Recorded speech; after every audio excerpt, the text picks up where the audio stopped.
संत इतना आत्मविश्वासी क्यों होता है?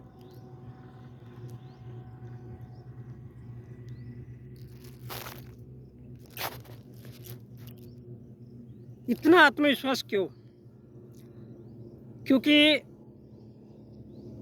नरेंद्र मोदी ने कहा 2028 में जब अविश्वास प्रस्ताव लेकर आएंगे तब ये देश पहले 3 में होगा। अब उन्होंने ऐसा क्यों कहा कि अविश्वास प्रस्ताव लेकर आना पड़ेगा? क्या नरेंद्र मोदी को इतना कॉन्फिडेंट है? जी हाँ, क्योंकि संत आत्मविश्वासी होता है। वो आगे की लाइन में बोले कि यही देश का विश्वास है, तो ये बहुत बड़ी सच्चाई है। तो हमारे भारत में जो राजनीति में है, ऐसे 2 संत हैं, योगी और मोदी। और मोदी ने भीख मांगकर या आरएसएस के टुकड़ों पे पलकर 30 साल तक काम किया है।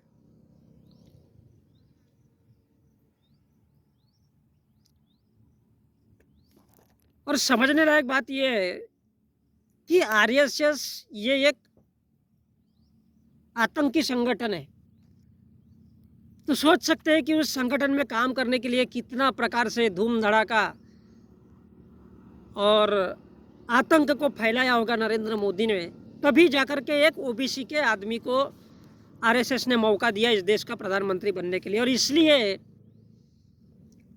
उन्होंने अपना शादी से नकार कर दिया। अब लोग, पूरा देश चिल्लाता है कि बोले शादी, भाई वो उनका अपना पर्सनल था, तभी उस चीज को हासिल कर पाया। उसी प्रकार संत योगी है। अब भारत में सवाल इस बात का उठता है कि संत लोगों की भारत के राजनीति में क्या आवश्यकता है? तो ये समझने लायक बात है कि मोदी ने 30 साल आरएसएस के लिए काम किया, अपना विश्वास दिलाया कि यस, मैं गुंडामा वाली हूँ, मैं झूठ बोल सकता हूँ और मैं इस देश में तबाही भी मचा सकता हूँ। तब जाकर के उन पर विश्वास किया गया और वो भारत के प्रधानमंत्री बन पाए। और वैसा ही योगी आदित्यनाथ भी है। और कहीं ना कहीं तब जाकर के ही वो संत बने, क्योंकि भारत का ब्राह्मण धर्म ये कहता है, हिंदू धर्म ये कहता है कि चाहे इस देश का पिछड़ा वर्ग का कोई इंसान हो, या इस देश का कोई दलित हो, या इस देश का कोई आदिवासी हो, वो कितना भी तवे पे पिछवाड़ा पटक ले, लेकिन उसको कभी भी मंदिर के क्षेत्र में नहीं जाने दिया जाता। उसे मंदिर के प्रवेश पर निषेध ही रहेगा, क्योंकि वो शूद्र की कैटेगरी में आता है। और योगी किसी माफिया और किसी अपराधी की हैसियत से नहीं है, वो संत है भाई। हैसियत नहीं, जो सिर उठा करके चल सके। तभी योगी आदित्यनाथ कहता है कि किसी माफिया और किसी अपराधी की हैसियत नहीं है जो सिर उठा करके चल सके। उनको मालूम है भारत में जो धर्म की रक्षा करेगा वो ब्राह्मणों का प्रिय होगा। अब ब्राह्मणों का प्रिय अर्थात चाहे वो आरएसएस हो, चाहे वो विश्व हिंदू परिषद हो, या फिर बजरंग दल हो, ये सभी संगठनों का अगर चहेता बनना पड़ेगा तो फिर धर्म की रक्षा के लिए पहले सामने आना पड़ेगा। इसलिए डंके की चोट पे योगी आदित्यनाथ कह रहा है कि किसी माफिया और किसी अपराधी की हैसियत नहीं है जो सिर उठाकर सड़कों पे चल सके। वो बोल रहे हैं कि भैया कोई भी अगर आंदोलन किया जाएगा, आज साला कोई किसान आंदोलन करेगा, डंडे बरसा करके उसको समाप्त कर दिया जाएगा। कोई युवा यदि बेरोजगारी के लिए लड़ता हुआ पाएगा तो उसको डंडे बरसा करके उसका आंदोलन। भाई अगर इतने बड़े देश में, जिस देश में 140 करोड़ जनसंख्या हो, उस देश में अगर 5-10 करोड़ लोगों को अगर मार भी दिया जाए तो क्या फर्क पड़ता है? और बोल रहे कि धमकी की बात तो दूर, अगर किसी ने साहस किया, और कोई ऐसी धमकी भी नहीं दे सकता, किसी व्यापारी और निर्दोष नागरिक पर गोली चलाने का दुस्साहस किया तो गोली व्यापारी और नागरिक पर तो नहीं चलेगी, उल्टी उसकी छाती को भेदते हुए उसको दूसरे लोग की यात्रा करवाने के लिए भेज दिया जाएगा। यहाँ मतलब समझिए कि नागरिक पर गोली। भैया इस देश के आम नागरिक पे कौन गोली चलाता है भाई? फिर भी वो उत्तर प्रदेश के योगी आदित्यनाथ इस बात को हवाला दे रहे। इस देश के आम नागरिक पे कौन गोली चलाएगा? उसको तो 2 वक्त की रोटी के लिए वो दिन भर कमाता है, आता है, जाता है घर। उसको तो उसके जीवन से होश नहीं है। उस पे कोई गोली चलाएगा? बोले व्यापारी, व्यापारी पे कौन गोली चलाएगा? किसी मुकेश अंबानी या अदानी पे किसी ने गोली चलाया? उनके पास फौज ही इतनी है, कोई उनका कुछ उखाड़ ही नहीं सकता है। तो फिर भी ये योगी आदित्यनाथ ऐसा जो बयानबाजी करते हैं, वो सिर्फ इसलिए क्योंकि वो धर्म की रक्षा के लिए बने।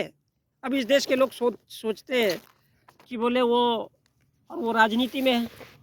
उनको मालूम है कि इस देश के लोगों में ऐसे लोग है ही नहीं जो भारत की राजनीति को समझ सके।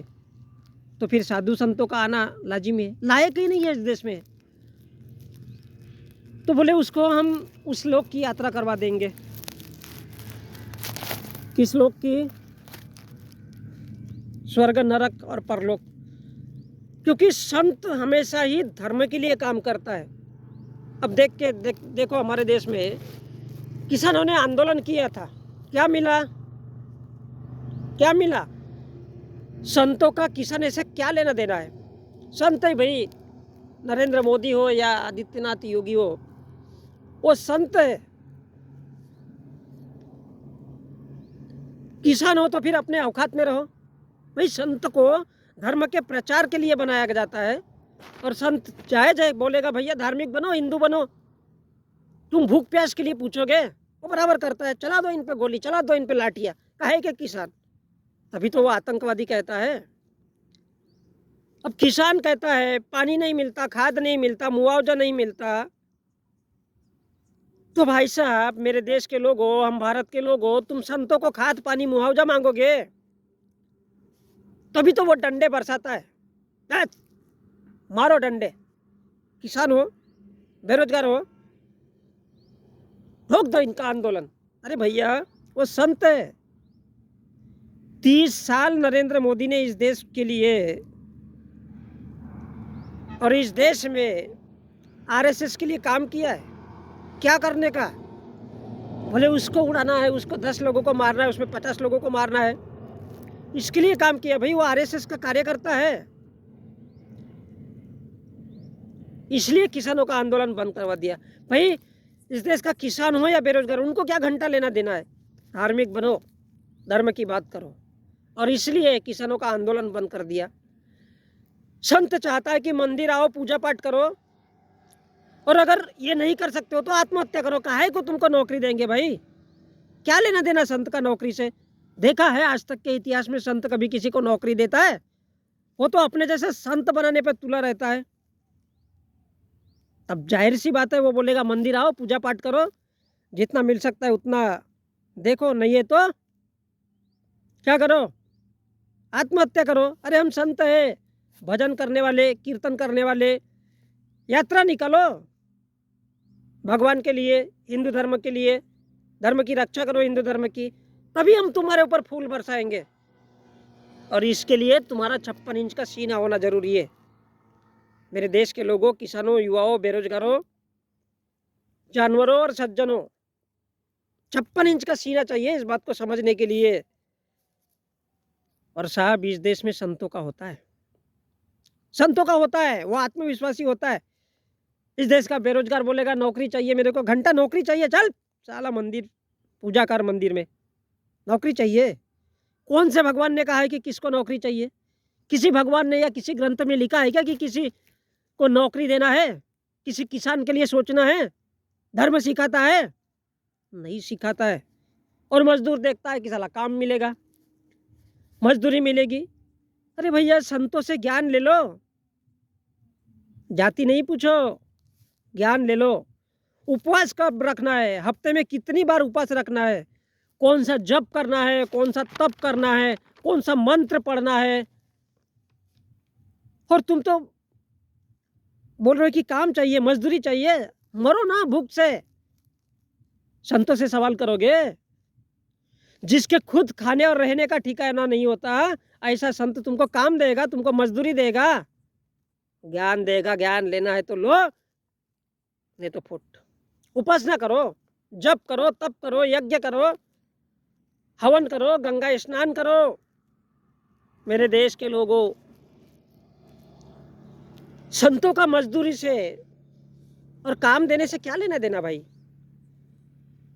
संत भगवान का प्रचार प्रसार करने के लिए, ना कि तुम्हारा ठेका नहीं लिया है किसी संत ने, चाहे वो मोदी हो या फिर योगी हो। वो धर्म की रक्षा के लिए बना है। वो धर्म की रक्षा करने के लिए किसी का खून कर सकता है, बम ब्लास्ट करवा सकता है, क्योंकि इसकी इजाजत धर्म देता है भाई। 3 स्थितियों पे नहीं, 50 स्थितियों पे महिलाओं को दबाने का काम धर्म सिखाता है। कोई बराबरी से एक लाइन में खड़ा नहीं रहना चाहिए, ये धर्म सिखाता है। और साधु संतों को जब इस देश की बागडोर दी जाएगी, वो भी कुंवर है यार, घंटा ना उनका बीबी है ना बच्चा है, उनको क्या पता है तकलीफ क्या होती है। हाँ, उनको ये जरूर मालूम है कि धर्म की रक्षा के लिए अगर किसी की हत्या करना पड़े तो ठोक दो। इसलिए धर्म की रक्षा के लिए संत जनता को माफिया बोलता है। जो गुंडा बोलते हैं ना, वो जनता को बोला जाता है उग्रवादी, आतंकवादी। ये भारत की जनता को बोला जाता है भाई। वो संत है, वो चाहता है शांति हो, मंदिर में आओ, पूजा पाठ करो, धर्म का प्रचार करो। और बेरोजगार लोग हंगामा करते हैं, साला रोड पे खड़े हो जाते, बोलते यार हमारे पास नौकरी नहीं है। तो भैया जायज है, संत बोलेगा ही ना, पकौड़े तलो। पता है हमारे देश में क्या होता है, एक चपरासी की नौकरी निकलती है, पोस्ट निकलती है, तो 30 लाख आवेदन आते हैं। और उसमें कौन है, IIT वाले, इंजीनियरिंग वाले स्टूडेंट। भैया संत क्यों घंटे के लिए सोचेगा यार नौकरी चाहिए। इसलिए संत डंके की चोट पे कहता है, बे कावड़ी यात्रा निकालो, फूल बरसेंगे, वो भी हेलीकॉप्टर से बरसाए जाएंगे। मजदूर, किसान, बेरोजगार ये साला सोच में पड़े कि बोले हमारा भला करेंगे। मुआवजा मिलेगा, मजदूरी मिलेगी, काम मिलेगा, नौकरी मिलेगी। तभी तो योगी जी कहते हैं किसी माफिया और अपराधी की हैसियत नहीं है सड़कों पे चल सके। और तुम सोचते हो कि इसके लिए आंदोलन खड़ा करेंगे। नहीं कर सकते भाई आंदोलन, गोलियां चला दी जाएगी। और डंके की चोट पे कहते हैं कि एक हाथ में शस्त्र है, दूसरे हाथ में तलवार है। अस्त्र और शस्त्र दोनों भी रखते हैं। और फिर जो गुंडागर्दी करेगा उसको गोलियां भी चलवा देंगे। भारत, पाकिस्तान, गाय गोबर, इसके अलावा संतों को कुछ पता है? पता है, लेकिन देना नहीं है। क्यों नहीं देना है? क्योंकि वो धर्म की रक्षा के लिए बना है। इसको बोलते हैं खौफ। बोले गोलियां चला दी जाएगी। वो इस देश के किसानों और इस देश के बेरोजगार, यानी इस देश की प्योरली जनता को बोल रहे जनाब, वो संत है धर्म की रक्षा के लिए भाई। और सवाल ही नहीं उठता यार, जिसके पास जो होगा वो वही तो देगा। काम, मुआवजा, नौकरी क्यों देगी ये सरकारें जो साधु संतों की है? अपने धर्म की रक्षा के लिए वो इस देश को बर्बाद कर सकते हैं, पूरे देश को बम ब्लास्ट, शासन प्रशासन, कोर्ट कचहरी, इन सब से दबाव दे करके। अब होता क्या है, भारत में किसान, जवान, इंजीनियर, वकील, डॉक्टर, छोटे व्यापारी, ठेले वाले, दिहाड़ी शिक्षक, प्रोफेसर सब है। लेकिन इनमें से भारत में ऐसा कोई भी इनके लायक नहीं है जो मुख्यमंत्री और प्रधानमंत्री बन सके। सब नालायक है। इसलिए तो संतों को मुख्यमंत्री और प्रधानमंत्री बनाया जाता है। संतों को जो ना कभी सब्जी की लाइन में लगते हैं, न जो जिनको कभी सिलेंडर के लिए लाइन में लगना पड़ता है, क्योंकि संत धर्म की रक्षा के लिए होता है। संतों ने ठेका नहीं लेकर के रखा है कि किसी को मजदूरी मिले, किसी को रोजगार मिले और किसानों की हालत सुधरे। भाई उनको धर्म का प्रचार करना है यार, उसको क्या मिलेगा इससे? किसानों की हालत अगर सुधार दिया तो संत को क्या घंटा मिलेगा? लेकिन जय श्री राम बोलेगा तो हिंदू खुश और पूरा देश खुश, क्योंकि जो धर्म के मानने वाले वो बड़े खुश हो जाएंगे भाई। योगी हो या फिर मोदी हो, उनको मालूम है कि भारत का RSS हिंदू धर्म की रक्षा के लिए बनाया गया, हिंदू महासभा हिंदू धर्म की रक्षा के लिए बनाया गया। वो आदमियों को प्यास लगी है या उनको पानी चाहिए किसी गरीब का भला होना चाहिए, वो 2 वक्त की रोटी खा सके। इससे क्या लेना देना इस देश के हिंदू संगठनों को? चाहे वो आरएसएस हो, चाहे हिंदू महासभा हो, चाहे करनी सेना हो, चाहे राम सेना हो, चाहे विश्व हिंदू परिषद हो, चाहे बजरंग दल हो, क्या लेना देना? वो तो चाहता ही है कि लोग भूखे प्यासे मरे। इससे इस देश में किसी को मतलब नहीं है। अल्लाह अकबर अगर बोल दिया तो भारत का मुसलमान खुश, बोले नमाज पढ़ो, काम खत्म। हाँ भाईजान बहुत खुश है यार, अल्लाह अकबर। लेकिन वही अगर भारत के हिंदू, मुस्लिम, सिख, ईसाई, ओबीसी, एससी, एसटी सब मिलकर के भारत के पूरे हिंदू हो जाते। पता है क्यों? क्योंकि इस देश की सरकारें और वो सारे के सारे संगठन पैसा इसलिए खर्चा करते हैं कि इस देश के लोग, इन लोगों को धार्मिक अल्पसंख्यक, ओबीसी, एससी, एसटी इस टाइप का किसी भी प्रकार से मतलब नहीं होना चाहिए। और ये जब इनमें से कोई लायक होता ही नहीं है, तभी तो साधु सन्यासी और मुख्यमंत्री, प्रधानमंत्री और मुख्यमंत्री बनते हैं। अब 140 करोड़ जिस देश की जनसंख्या हो, उसमें क्या कोई भी लायक नहीं है? नहीं है, कोई भी लायक नहीं है। और जब इनमें कोई भी लायक होगा ही नहीं, तो धर्म की रक्षा करने वाला तो प्रधानमंत्री बनेगा ना। और वो जब बनेगा नहीं तो क्या होगा? नरेंद्र मोदी को विश्वास है, इसलिए नरेंद्र मोदी को विश्वास है कि 2024 में हम चुनाव जीत गए। और इसलिए वो डंके की चोट पे बोलता है कि 2028 में बगैर अविश्वास प्रस्ताव के तुम लोग मेरे को हटा ही नहीं सकते हो। क्यों? क्योंकि 2024 के बाद जब तब यज्ञ, हवन, ये सब यही काम करवाएंगे। क्योंकि आरएसएस, बीजेपी, मोदी को सब मालूम है भारत के लोगों को भूख नहीं लगती है, इनको प्यास नहीं लगती, इनको पानी नहीं चाहिए, किसान भी खुश है, बेरोजगार खुश है, आत्महत्या करके मर सकते हैं। और साधु संत इनकी भलाई कभी कर नहीं सकता। वादे तो कुछ भी कर देंगे, 15 लाख आएगा, अच्छे दिन आएंगे, लेकिन साधु संत केवल धर्म की रक्षा कर सकता है। और इसलिए मोदी ने डंके की चोट पे ऐलान कर दिया कि 2028 में जब तक तुम लोग अविश्वास प्रस्ताव नहीं लेके आओगे,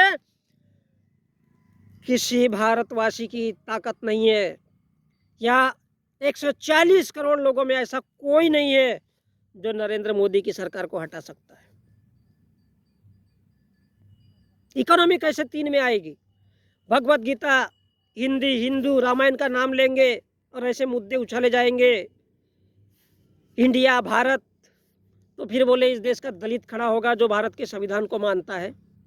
ये फर्स्ट इकोनॉमी हो गई दलितों की। अल्लाहू अकबर बोलेंगे, मस्जिद में अगर मंदिर के शिवलिंग ढूंढे जाएंगे तो मुसलमान खौल जाएगा। और वो मुसलमान क्या बोलेगा?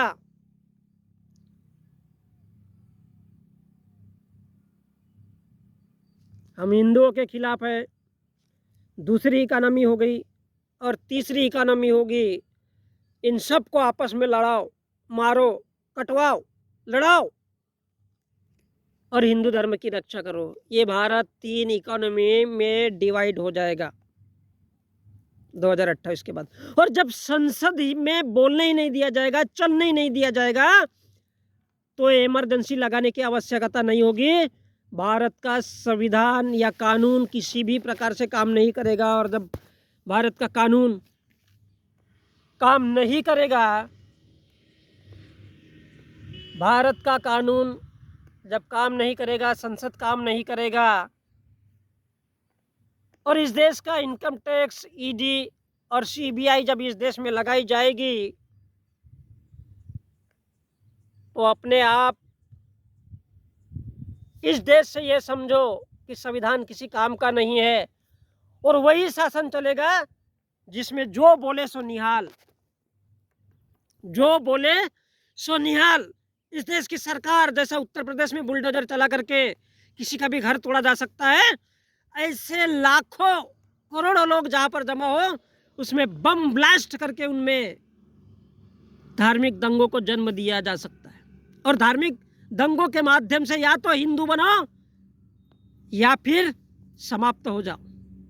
इस प्रकार से इस देश में भारी तबाही मचा दी जाएगी, क्योंकि इस देश में शासन करने वाला हर इंसान जानता है कि इस देश के इंसान में दिल, दिमाग और ताकत कुछ भी नहीं है। वो सामान्य इंसान है, और जब सामान्य इंसान हो जाता है वो किसी भी काम का नहीं रहता, किसी लायक नहीं रहता।